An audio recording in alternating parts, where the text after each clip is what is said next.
Hej allihopa och välkommen till Svenska berättelser. Kanalen som hjälper dig att lära dig svenska på ett enkelt och roligt sätt. Jag heter Marcus och idag har jag en lektion för dig. Den är bra för nybörjare och också för mer erfarna. Temat idag är: om du vill något måste du göra något. Det låter klart, eller hur? Ofta stannar vi på samma plats. Vi hoppas att något ändras, men inget händer. Förändring behöver handling. Idag vill jag hjälpa dig med ett kort samtal. Jag visar också några nya ord och lite riktigt svenska. Så kan du ta ett steg framåt. Låt oss börja.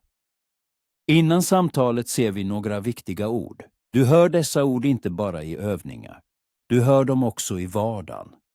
På jobbet, i familjen, med vänner. Det första ordet är ändra. Det betyder göra något annorlunda.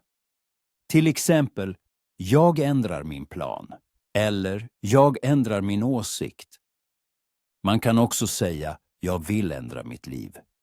Om du inte ändrar dig, blir allt samma. Det andra ordet är vana. En vana är något du gör ofta. Det sker nästan automatiskt. Stiga upp, borsta tänderna, ta telefonen.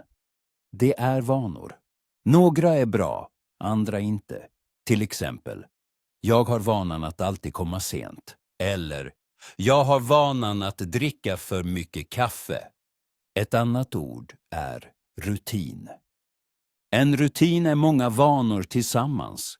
En morgonrutin kan vara stiga upp, duscha, äta frukost, klä på sig, gå ut.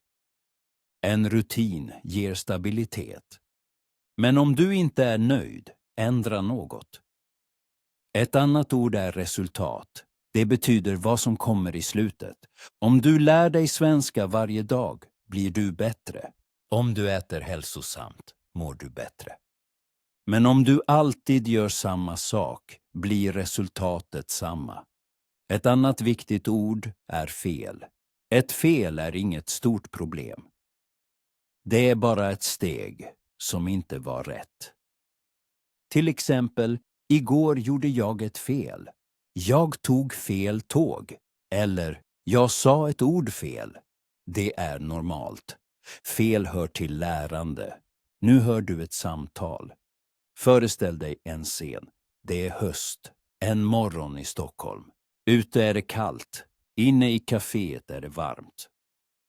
Det luktar kaffe och bröd. Två vänner träffas efter lång tid. Den ena säger, förlåt att jag är sen. Den andra säger, inget problem. Sen säger vännen, jag är trött. Jag säger till mig själv i 1 år. Imorgon ändrar jag något. Men sedan kommer måndag. Jag sitter igen vid samma bord. Jag sitter igen vid samma dator. Då kommer den viktiga meningen. Om du alltid gör samma sak får du alltid samma resultat. Sen kommer frågan. Var börjar jag? Det är en ärlig fråga. Svaret är, börja bara. Också med små steg. Kanske betyder det, stå upp lite senare. Ät frukost i lugn och ro. Gör sedan något som ger glädje. Ta foton, måla eller gör sport. Det är inte viktigt att vara perfekt. Viktigt är att börja. Och om ett fel händer, då händer det bara. Ingen lär sig gå utan att falla. Viktigt är att resa sig igen. I slutet säger vännen, om du vill något måste du göra något. Och den andra säger, idag skriver jag ett mejl. Jag vill arbeta mindre. Imorgon köper jag en begagnad kamera. Det var samtalet. Nu ser vi på meningarna. Om du alltid gör samma sak får du alltid samma resultat. Det är en klar mening. Du säger det när någon klagar men inte ändrar. Var börjar jag? Det är en vanlig mening. Du säger det när du inte kan starta. Börja bara. Också med små steg. Det är uppmuntran. Det säger, Du behöver inte göra allt nu. Gör bara det första steget. Om du vill något annat måste du göra något annat. Det är kärnan i vår lektion. Du får ingen ny framtid. Du får den inte om du gör samma sak varje dag. Försök att säga dessa meningar denna vecka. Säg dem i ett samtal. Skriv dem i ett meddelande. Säg dem högt. Nu kommer några vanliga svenska uttryck. Du hör dem ofta. Inget problem. Det säger du när någon säger förlåt. Jag har också just kommit. Det säger du när du inte väntade länge. Jag köper mig något. Till exempel, jag köper mig en jacka. Ordet mig visar att det är för dig. Idag. Om du vill börja nu, säg. Idag lär jag mig. Det ger energi. Jag vet. Upprepning är normalt i ett samtal. Det visar, jag förstår. Men det är inte lätt. Öva dessa uttryck. De är enkla och bra. Nu igen samtalet. Förlåt för att jag är sen. Inget problem. Jag har också just kommit. Jag säger till mig själv i 1 år. Imorgon ändrar jag något. Men sedan kommer måndag. Jag sitter igen på samma plats. Lyssna. Om du alltid gör samma sak får du alltid samma resultat. Jag vet. Men vad börjar jag? Börja bara, också med små steg. Okej. Idag skriver jag ett mejl. Imorgon köper jag en kamera. Har du hört de viktiga meningarna? Väldigt bra. Nu vill jag berätta en egen historia. För några år sedan levde jag nästan automatiskt. Jag stod upp, gick till jobbet, kom hem, åt, tittade på TV, sov. Varje dag samma. Jag var inte olycklig, men jag var inte riktigt där. Då frågade en vän. Marcus, vad vill du? Jag visste inget svar.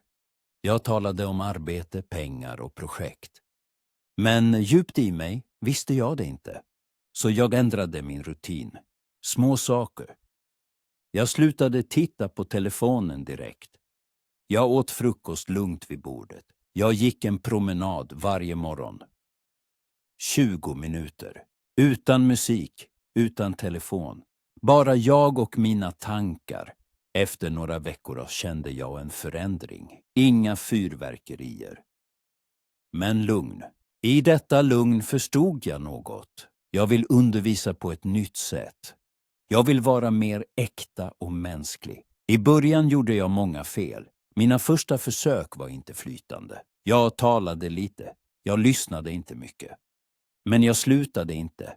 Jag började spela in ljud. Jag gjorde små videor. Sedan kom denna podcast. Idag är jag här. Inte för att jag är perfekt, utan för att jag bestämde att göra något annat. För om du vill något annat, måste du göra något annat. Ibland räcker ett litet steg. En kaffe i lugn, en promenad, en fråga. Det är min historia. Kanske ger den dig kraft. Om du gillade detta avsnitt, dela det. Dela det med någon som lär sig svenska. Kanske är det precis vad han behöver. Och om du inte har gjort det, prenumerera på Svenska berättelser. Varje avsnitt är ett litet steg framåt. I slutet blir det en resa. Försök att använda en mening idag. Skriv den i ett meddelande. Säg den högt. Berätta din egen historia. Du behöver inte vara perfekt. Du behöver vara dig själv. Tala. Gör fel. Upprepa. Viktigt är att du inte slutar. Tack att du var här idag. Tack för din tid. Tack för din uppmärksamhet. Tack för ditt lärande. Jag är glad att du är del av denna resa. Vi ses nästa gång med ett nytt samtal, nya ord och ett nytt steg framåt. Hej då från Stockholm.